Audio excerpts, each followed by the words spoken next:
ada yang bilang semifinal ini sudah pasti milik Prancis, berarti dia tidak menonton full match pertandingan Spanyol. Tapi kalau ada fans Spanyol yang bilang La Roja bakal pesta gol, ya itu juga namanya terlalu percaya diri. Karena ini bukan pertandingan biasa, ini duel dua filosofi sepak bola. Satu tim ingin menguasai bola, satu tim cukup menguasai ruang. 90 menit nanti kita akan bisa menentukan siapa yang bisa menguasai dunia.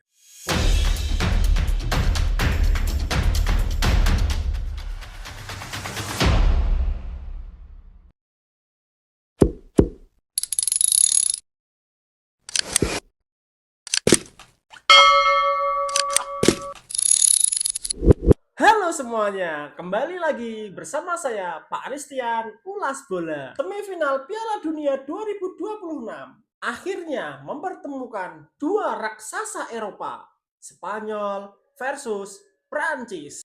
Banyak yang mengatakan ini merupakan final kepagian dan saya setuju. Sebagai fans Spanyol, saya pasti ingin La Roja yang melaju ke final. Tapi kali ini saya tidak akan bilang Spanyol pasti akan menang karena lawannya bukan sembarang tim. Mereka adalah Perancis, tim yang mungkin paling komplit di turnamen ini. Kenapa ya banyak yang menjagokan Perancis? Kalau melihat perjalanan mereka, sebenarnya wajar sih. Karena saya melihat Perancis belum menemukan lawan yang sepadan atau belum panik-panik amat. Mereka tampil efisien, tidak banyak menguasai bola, tapi sekali menyerang langsung terasa mematikan. Belum lagi Dembele, Olise, hingga lini belakang yang dikawal Saliba dan Upamecano. Tim ini tuh seperti mesin, tidak selalu indah dilihat, tapi selalu menghasilkan kemenangan. Prancis itu seperti anak IPS, nggak kelihatan belajar sih, tapi pas nilainya keluar langsung dapat nilai 100. Kalau kita sekarang membahas Spanyol, kenapa Spanyol juga punya peluang yang cukup besar? Kalau ada tim yang mampu membuat lawannya frustasi, itulah Spanyol. Mereka tidak sekadar menguasai bola, tapi membuat lawan mengejar bola. Dan semakin lama mengejar, pasti akan capek. Rodri menjadi pusat permainan, Pedri mengatur tempo, dan Lamine Yamal menunjukkan kreativitas di lini serang. Sementara Merino membuat kejutan. Melawan Belgia, Merino kembali melakukan penyelamatan. Artinya, mental tim ini bukan kaleng-kaleng. Fans lawan bilang Spanyol menang karena hoki. Kalau hoki itu kan hanya menang sekali. Kalau menangnya berkali-kali, ya itu namanya latihan. Menurut saya, ada 3 pemain kunci yang menentukan pertandingan. Yang pertama ada Lamine Yamal versus Theo Hernandez atau Jules Koundé. Kalau Lamine Yamal diberi ruang, berbahaya. Tapi kalau Lamine Yamal sering kehilangan bola, Perancis pasti bakal melakukan serangan kilat. Rodri versus Chouameni. Ya, kita sekarang beralih ke lini tengah. Rodri harus mampu menguasai transisi. Kalau gagal, Mbappe pasti mengejar. Kita kan tahu Mbappe larinya seperti apa. Wifi rumah saja kalah cepat. Yang ketiga, ada Saliba dan Oyarzabal. Mungkin tidak terlalu dibahas, tapi Oyarzabal harus pintar membuka ruang.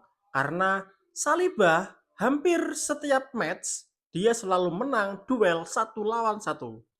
Menurut saya, Prancis akan senang kalau Spanyol selalu menguasai bola. Karena biasanya Prancis akan menunggu momen-momen counter attack. Prancis mengandalkan kecepatan Mbappe, Dembele, bahkan bisa Olise. Itulah yang harus diwaspadai. Spanyol tidak boleh kehilangan bola di lini tengah.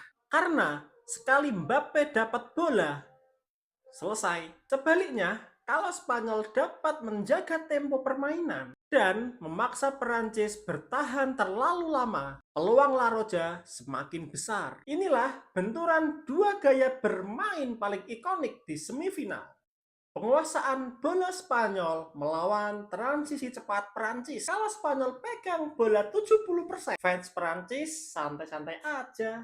Karena yang dibawa pulang bukan penguasaan bola, tapi tiket ke final. Prediksi saya sebagai fans Spanyol, tentu saja saya berharap La Roja bisa menang. Tapi kalau melihat performa kedua tim, ini 50-50 sih.